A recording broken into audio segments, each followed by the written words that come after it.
yang kemudian belum ada titik sampai hari ini dari nasionalisme Indonesia dan nasionalisme Papua.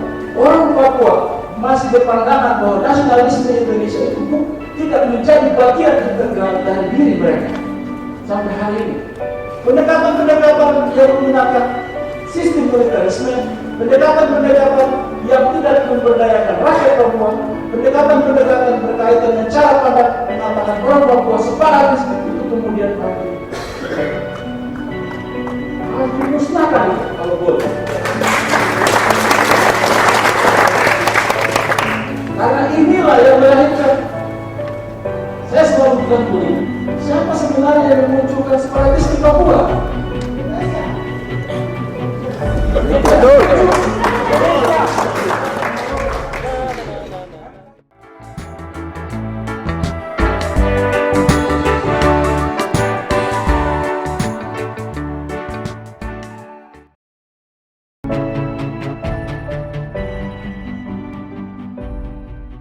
Persilakan kepada pembicara pertama untuk sesi pertama ini, Bapak Julius Septer Manufandu. Beliau adalah Sekjen Forum Lembaga Swadaya Masyarakat Poker LSM Papua. Kami persilakan. Terima kasih untuk kesempatan yang terhormat ini bagi saya. Atas nama rakyat Papua, saya mengucapkan penghargaan yang setinggi-tingginya kepada forum yang berbahagia ini, karena dari waktu ke waktu semua orang berpikir tentang Papua. Dan hari ini menjadi bukti bahwa kita mempunyai kepedulian yang besar sekali kepada rakyat dan negeri Papua.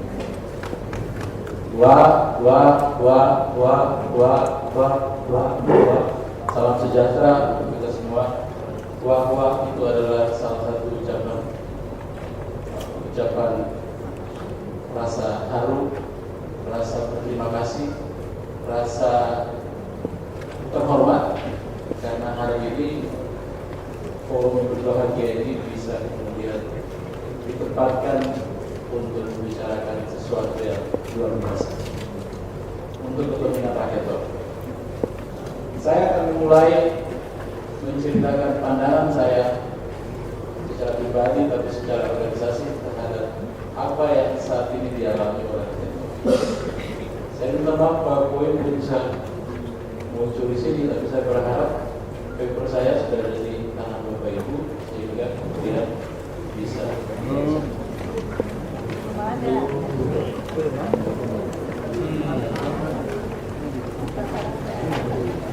Fokus saya akan melihat tentang dimensi politik nasional dan harapan bagi Papua. Kita ketahui bahwa hingga 40 tahun, 43 tahun ada pertarungan dua ideologi, dua nasionalisme yang hingga kini belum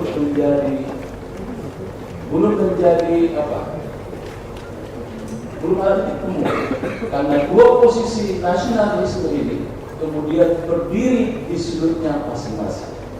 Saya mengatakan bahwa berdiri di sudutnya masing-masing karena posisi-posisi ini kemudian melahirkan korban, baik itu nyawa, material, dan juga waktu. Setelah 43 tahun semua orang membuat definisinya masing-masing terhadap persoalan dari Papua. Orang Papua dan elit politiknya itu mendefinisikan persoalannya sendiri dengan cara pandang mereka, dan pemerintah Indonesia juga mendefinisikan masalah Papua dengan cara pandang mereka. Dan telah menjadi bukti bahwa 43 tahun ini konflik kekerasan terlama di Indonesia ada di Papua.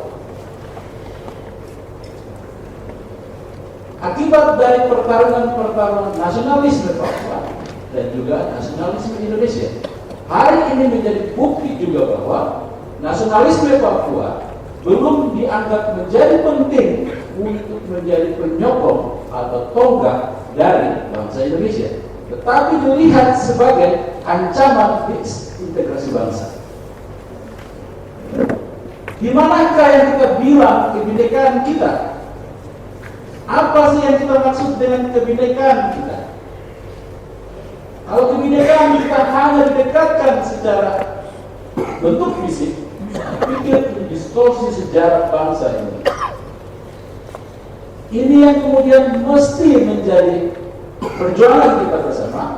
Dan saya selalu bilang, kalau kita ada dalam ruangan ini, mari kita tengok saudara kita yang di sebelah kiri, atau tengok saudara kita yang sebelah kanan. Disitulah kebinekaan kita. Tapi kebinekaan kita tidak bisa didefinisikan secara fisik. Itu karena itu sesuatu yang ideologi yang kemudian bisa membangun kebersamaan kita, dan itu hanya bisa dikonsensuskan secara kolektif. Posisi-posisi ini yang hari ini kita sadari melahirkan korban.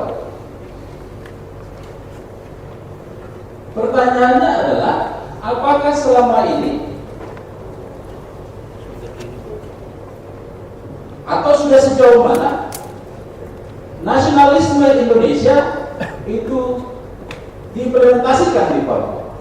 Sudah sejauh mana? Dan siapa yang punya tanggung jawab untuk menceritakan nasionalisme Indonesia di Papua?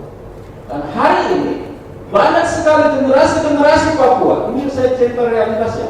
Hari ini generasi-generasi Papua, representasian ke Indonesia di Papua itu adalah kesehatan buruk, pendidikan buruk, kehadiran militer, pos-pos militer, itu representasian ke Indonesia di Papua.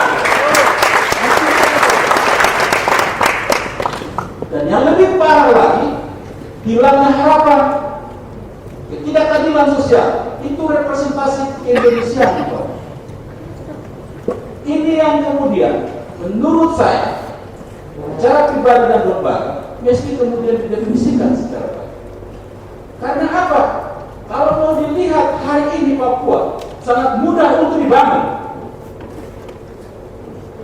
Karena apa? Satu, kita punya keunggulan status otonomi khusus yang hingga kini bukan rahasia lagi, gagal implementasi. Yang kedua, jumlah penduduk yang tidak sebanyak kalau penduduk Yogyakarta.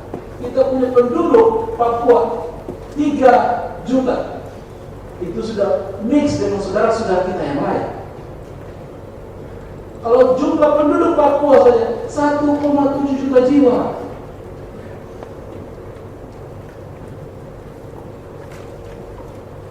Yang kedua, yang ketiga, ketersediaan dana pembangunan yang begitu besar sekali yang tadi telah disebutkan. Dan setiap tahun kita punya jumlah APBD yang sangat spektakuler di Indonesia dari kategori jumlah penduduk. Masalahnya di mana? Ini yang kemudian saya pikir forum ini salah satu alat atau sarana untuk kita mendiskusikan. Saya mencatat kita punya 30 triliun sejak transfer pertama dari 2002 bulan Januari sampai hari ini. Itu khusus dana otonomi khusus. Belum ditambah dengan dana-dana yang lain. Hari ini atau tahun lalu kita punya 22 triliun. Yang bukan dana yang bukan main. Tahun ini kita punya 30 triliun, 33 dan itu bukan dana yang sedikit. Dan apa masalahnya? Nanti saya akan cerita. Kemudian yang kedua, yang keempat, memiliki kekayaan sumber daya alam yang berlimpah. Tapi ironisnya, rakyatnya miskin di atas kekayaannya sendiri. Karena apa? Menurut saya, tadi pengantar saya mengatakan bahwa ada dua pertarungan, dua nasionalisme apa? Yang kemudian belum ada titik temu sampai hari ini, baik nasionalisme Indonesia dan nasionalisme Papua. Orang Papua masih berpandangan bahwa nasionalisme Indonesia itu tidak menjadi bagian integral dari diri mereka. sampai hari ini. Ini yang kemudian pemerintah negara ini bertanggung jawab untuk mendidik rakyat Papua untuk ber-Indonesia itu bermanfaat. Caranya bagaimana? Saya pikir ubah pendekatan. Pendekatan-pendekatan yang menggunakan sistem militerisme, pendekatan-pendekatan yang tidak memberdayakan rakyat Papua, pendekatan-pendekatan berkaitan dengan cara pandang mengatakan orang Papua separatis, itu kemudian harus dimusnahkan itu kalau boleh. Karena inilah yang melahirkan. Saya selalu bilang begini, siapa sebenarnya yang memunculkan separatis di Papua? Betul.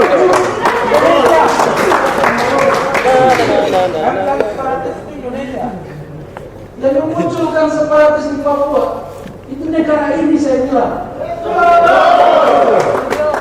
Karena apa?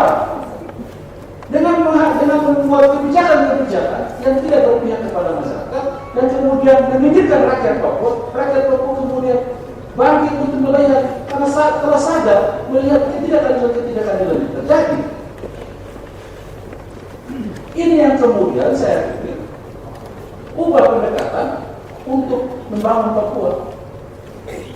Tidak sedang bicara tentang memisahkan diri, kita bicara tentang kemartabatan manusia untuk dihargai sebagai warga negara. Dan kita ditempatkan sebagai warga negara kedua di Republik ini.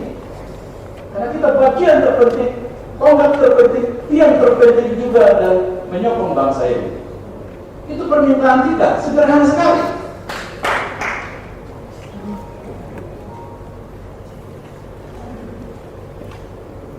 Isu yang lain lagi adalah berkaitan dengan perampasan tanah dan eksploitasi sumber daya. Tadi ada politik dan kemudian berkaitan yang kedua dengan perampasan tanah dan eksploitasi sumber daya. Ini menjadi isu krusial sejak Papua menjadi bagian integral dari Indonesia. Sejak 67, pengenalan modal asing pertama di Indonesia ada di Papua, Freeport. Yang menjadi perdebatan sampai hari ini. Dan kita mencatat, melalui organisasi saya mencatat ada 15 juta hektar lebih, hampir 16 juta hektar lebih perizinan sejak tahun 67 sampai hari ini itu dikeluarkan oleh pemerintah untuk eksploitasi sumber daya alam yang disahkan bersama marginalkan rakyat Papua.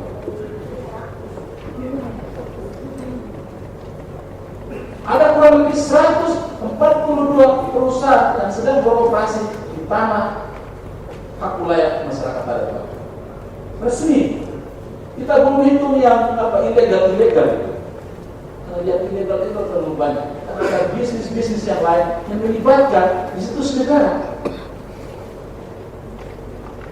Bagaimana cara mengatasinya? Saya pikir kita semua yang ada dalam ruangan ini mari bersama-sama. Ada rakyat Papua, saya pikir sudah pusing juga.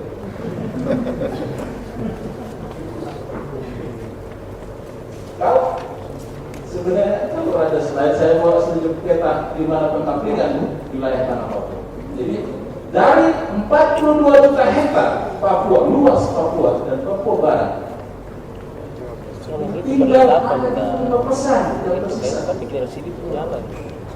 25% itu termasuk wilayah-wilayah konservasi. Selebihnya dikapling untuk kepentingan investasi. Itulah yang kita bilang bahwa salah satu akar masalah di Papua berkaitan dengan perampasan tanah dan eksploitasi sumber daya. Jadi dua akar soal yang hingga kini menjadi konflik Papua bagi saya dan kawan-kawan adalah berkaitan dengan status sejarah dan kontroversi, status politik dan kontroversi sejarah. Yang kedua berkaitan dengan perampasan tanah dan eksploitasi sumber daya. Dua masalah ini yang melahirkan anak-anak masalah yang lain seperti pembangunan, marginalisasi dan diskriminasi, dan juga berkaitan dengan pelanggaran HAM dan kekerasan negara. Ini dampak dari dua akar masalah besar ini. Bagaimana caranya? Saya pikir ada harapan untuk menata Papua untuk jauh lebih kuat dan bermartabat. Rakyat Papua selalu berteriak atau mengatakan, mari kita berdialog. Dialog adalah kunci untuk menyelesaikan masalah itu. Jangan kekerasan selama 40 tahun lebih kita sudah tahu melahirkan masalah-masalah yang baru atau melahirkan kekerasan-kekerasan yang baru. Tidak menyelesaikan soal. Kita berpendapat bahwa dialog adalah cara modern untuk menyelesaikan masalah. Kalau mau merefer kepada pertemuan Presiden SBY pada saat tanggal 1 Februari dengan tokoh-tokoh agama Papua atau tokoh-tokoh gereja Papua, Presiden kemudian dalam percakapan mereka itu ada 4 hal yang mereka bahas tentang dialog. Apa tujuan dari dialog? Kemudian format dan mekanisme dari dialog, serta prinsip-prinsip dari dialog. Dan keempat, berkaitan dengan agenda dialog. Orang Papua telah menetapkan apa tujuan dari dialog secara terbuka dan mengatakan kepada pemerintah Indonesia. Mereka bilang, kita tujuan dari dialog untuk membangun perdamaian Papua. Dan mereka juga sudah mengidentifikasi hal-hal apa saja yang menghambat perdamaian di Papua. Di saat yang bersamaan, mereka membuat indikator-indikator. Kalau Papua mau dibangun damai, atau Papua mau ada perdamaian di Papua, apa indikator-indikator? Mereka telah jauh lebih langkah, lebih maju untuk menyarankan kepada pemerintah Indonesia untuk kalau membangun Papua harus seperti ini. Dalam pertemuan resmi itu, Presiden SBY kemudian memberikan mandat kepada Wakil Presiden untuk menyusun tim perwakilan Indonesia dan juga perwakilan Papua untuk bertemu dalam menyusun satu term of reference dari dia. Tapi hingga kini belum ada terjadi langkah-langkah yang konkret. Jadi menurut saya dan kawan-kawan di Papua, dialog adalah cara terbaik untuk menyelesaikan masalahnya. Walaupun kita tahu ada banyak pandangan-pandangan yang lain, tapi bagi saya dan kawan-kawan, dialog jalan terbaik untuk mendudukkan kedua belah pihak yang bertikai. Kemudian dari posisi-posisi yang tadi saya sebutkan awal berkaitan dengan nasionalisme Indonesia, nasionalisme Papua, kita mengatakan bahwa apakah hari ini nasionalisme Papua bisa kemudian menjadi bagian integral dari nasionalisme Indonesia untuk membangun Indonesia yang jauh lebih kuat di Nusantara. Itu pertanyaan-pertanyaan reflektif kita yang kemudian selalu kita bawa kemana-mana. Yang kedua, dialog untuk apa? Dialog untuk membangun kepercayaan antara kedua pihak. Karena selama ini orang Papua tidak percaya pemerintah pusat, begitu pula pemerintah pusat curigai orang Papua. Setiap implementasi kebijakan di Papua, mereka curigai. Dan hal ini tidak bisa diselesaikan dengan duit. Duit terlalu banyak sudah ke Papua. Stop kirim duit lagi ke Papua. Menurut saya, duit terlalu berlimpah di Papua. Kalau kita mau bagi saja duit itu, saya dan kawan-kawan pernah hitung, itu setiap kepala keluarga setiap bulan itu kita bisa kasih 50 juta. Tidak perlu mereka bekerja, kita dapat 20 juta per bulan. Duit yang habis ini saya sebut 30 triliun ini. Yang saya mau bilang, mari kita membangun Indonesia dari Papua. Terima kasih.